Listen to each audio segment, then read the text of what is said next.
It's time for Global Insight. I'm Kim Do-yeon, filling in for Oh Soo-young. COVID-19 hit industries across the world, but airline companies were hit harder than others as countries locked down their borders. Governments across the world had to bail out airlines, and the companies themselves made efforts to stay afloat, in some cases even turning passenger planes into cargo planes. Now, South Korea was no different, with one of the largest and busiest airports in the world, Incheon International Airport, almost empty. No longer bustling with excited travelers. So what's the future for the industry? We actually have the CEO of Capital A, formerly known as AirAsia, Tony Fernandes, with us in the studio to discuss further. Welcome to the studio. Good to be here. Well, first, welcome to South Korea. Thank you. What are you in town for? I came for the World Knowledge Forum and see you. Oh, well, I'm glad I was on your schedule, but how long are you in town for? Just for a couple of days. I leave for London straight after this interview. This tight schedule, but you still were able to make it here. Do you have any special relationship with South Korea? Oh, plenty. I was in the music business before, so many of the music producers are close to me, especially Teddy Park, who I think is an exceptional world talent. And I think Korean producers actually, it's now their time to produce artists from around the world, not just K-pop artists.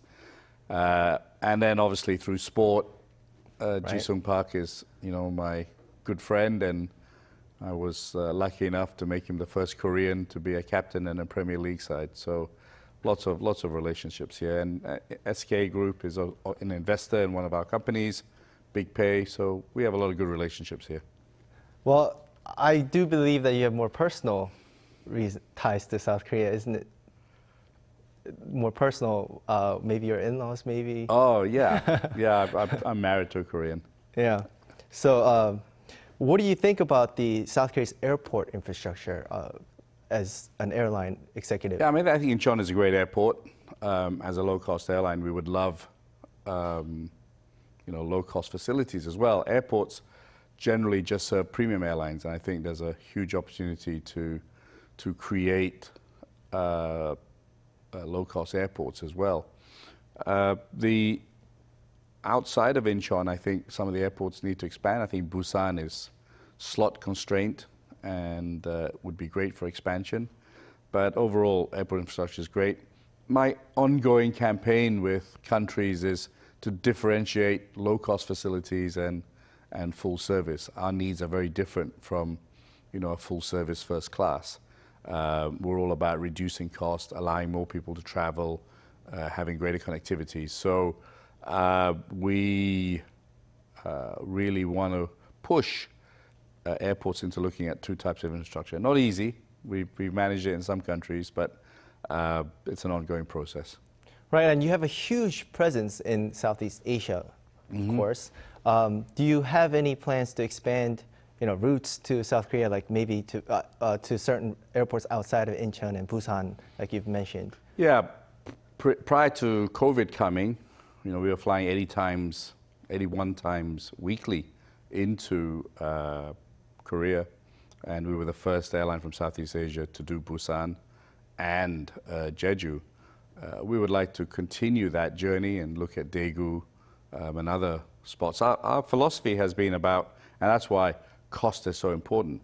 Many airlines just go to the big airport, and that isolates many communities. What we want to do is 60% of our routes are routes that were never done before, and connect smaller cities to other cities. I think there are many destinations in Korea that could connect to the Philippines, for instance. And so, we were on that process when COVID hit, but we'll restart that process, and we're looking forward to provide greater connectivity for Koreans and for people in Southeast Asia to get to Korea. Now, speaking of COVID-19, it must have been tough for your company. Yeah, tough is a nice word. It was hell, actually. Well, how did you cope with it? Well, there are two ways of coping, as I say many times. You can put your head in the sand and just cry, or you can try and turn a negative into a positive. Very hard when you have 205 planes and you can't fly them, and suddenly all your revenue is gone. You have 21,000 staff, and everything's kind of at a standstill. So survival was number one. making sure we could survive and managing cash. We got great support from our lessors and creditors. We didn't get any government support, but governments in Southeast Asia had so many issues that was understandable. So we had to fend for ourselves. We turned to cargo and used cargo to kind of get some income in. And then finally, we restructured our businesses. So, we created our super app, which is like Yanolja or Expedia. Plus, we added ride-hailing to provide an on-ground mobility service. We created a cargo airline. We created something called Big Pay, which is similar to Kakao Bank. And we kind of just got enough revenue and support to stay alive. Yesterday was a historic day for us that actually, in the last 2 days, we've done 500,000 seats have sold. That's as good as before COVID.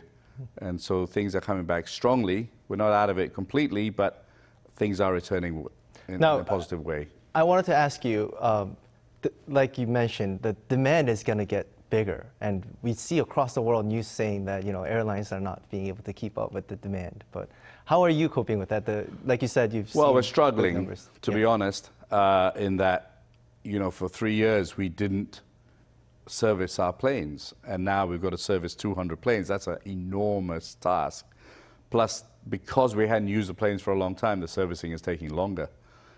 So we now have 110 out of our 205 planes back in operation, and by the end of the year, 160.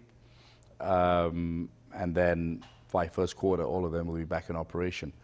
It is an enormous task, which many people don't understand. Trying to restart an airline of 200 planes, and it is not just us. You see issues all over the world. Is difficult, but I'll take that problem any day to not being able to fly. Right. So we're getting back, and as you've said rightly, demand is strong.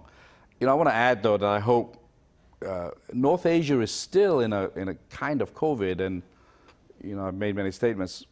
Korea is one of the few countries that still requires PCR tests for coming in, and it's 80,000 won. That's a lot of money, and whether it really serves a purpose now that COVID is virtually over. And we still have China and Taiwan and Macau and Hong Kong still having quarantine. So we're still in people should realize that we're still in a COVID environment. But I really hope governments can move forward, because I think the tourism industries have been battered enough, and it's time to live with this virus. Right, and I want to bring this topic up while I have you here. Is that climate change has been a big topic across the world, and you see in UN General Assembly that's one of the big topics as well. And it seems like there's a stigma the airline industry is contributing to climate change because of certain scientific facts that we are exposed to. How do you plan on tackling that? Yeah, just before I say that, not to defend the airline industry, but airline industry gives about 2% of carbon emissions. Cars, electricity are much larger. Even the beef industry is a huge emitter of greenhouse gases. It's easy for politicians to target airlines and make their constituents feel that they're doing something, but it's far greater. If you look at the energy, you may buy an electric car and feel great about it, but how is the electricity being generated? If it comes from coal power, that's the least environmentally friendly, while nuclear power is probably the most environmentally friendly. So I need to defend the airline industry there, but we will do our part. We're hoping to be carbon neutral. I think there are two things we can add. One is educating the public about climate change. Climate change is definitely here. We've all got to play a part. And we obviously are incredibly efficient at burning fuel. We fight very hard in terms of not wasting fuel in the air by arriving and departing at the quickest possible time. Obviously, a number of seats, weight of aircraft, and Airbus and GE have increased their technology in terms of fuel efficiency. On ourselves, we want to be carbon neutral by 2030. We have a plan. It's a very big part of our plan to be carbon neutral. with the use of biodegradable fuels, with the use of carbon credits to, for whatever we're emitting, we will replenish that emission through offsets. And I think very important is education. I think corporates can play a big part in educating the public because there's lots of things we do that we could do better. Right, and it's still a lot of change that airline industries are taking. But what do you have in mind? Like you said, you started different businesses with the group. Is there anything that maybe members of the Capital A, app? Yeah, I think we've built a kind of ecosystem. Airline data is very, very rich, and technology. And I learned a lot being here in Korea. There's some great tech companies here. So we thought we could build a travel ecosystem. So our food delivery and our mobility is all targeted towards our airline customers. So if you want to ride to the airport, we're probably the cheapest taxi service, and right out of the airport, we're probably the cheapest taxi service as well. And then when you're in your destination, we'll provide you with meals. We have food delivery. We have a payment system and a card which charges the least amount of currency transaction charges. All of that was built out of the travel ecosystem. But once you go home, if you like our system, you'll continue to use our ride hailing. You'll continue to use our payment card, our equivalent of Kakao Pay and Kakao Bank. And so what we did is we took airline data, personalized it, and created an entire ecosystem for the traveler, which included freight and cargo. But then obviously you can use it when you're not traveling as well. So two things really drove that. Well, three things really. One is our brand is very large in our part of the world, so it was easy to suddenly say, we called our taxi service AirAsia Ride. We were able to leverage the brand, and instantaneously everyone knew us anyway, so we didn't have to spend loads. We have a strong database, and finally, amazing people. Throughout this interview, I not said it, but I have great staff sitting here now. It's the people that's kept us alive. That can never be written in the balance sheet. The difference between those who survive one of the biggest, probably in history for airline industry, is really down to the people. A lot of airlines got bailed out, got cash. Those that didn't, it was down to the resilience of the workforce. We call our staff all-stars, and I'm blessed with incredible people in this company. Right, and while I have you here, we have a couple more minutes, and I wanted to ask one of my favorite questions. As an owner of QPR, right, as you've mentioned, that Ji-sung Park is coaching. How is he doing? Is he enjoying himself in London? Yeah, I think he enjoys it very much. I mean, he's a great guy. He's one of a kind, right? We first met in Korea, actually in a restaurant owned by Asiana. And from there, we've developed our relationship much more than football. So he's an inspiration. It amazed me when I first came how popular he was. He was almost like a demigod. And even now, 10 years on, he's still a legend. There are obviously players in the Premier League who are doing incredibly well, but G is that special player. I think he enjoys London. I don't think he wants to be a manager or a coach, but I think he's learning all the ins and outs of football and enjoying himself. I think he's really enjoying it. It's been a tough life for him, because when you would recollect how he started from primary school, he's never had much freedom, so I think he's enjoying that a lot.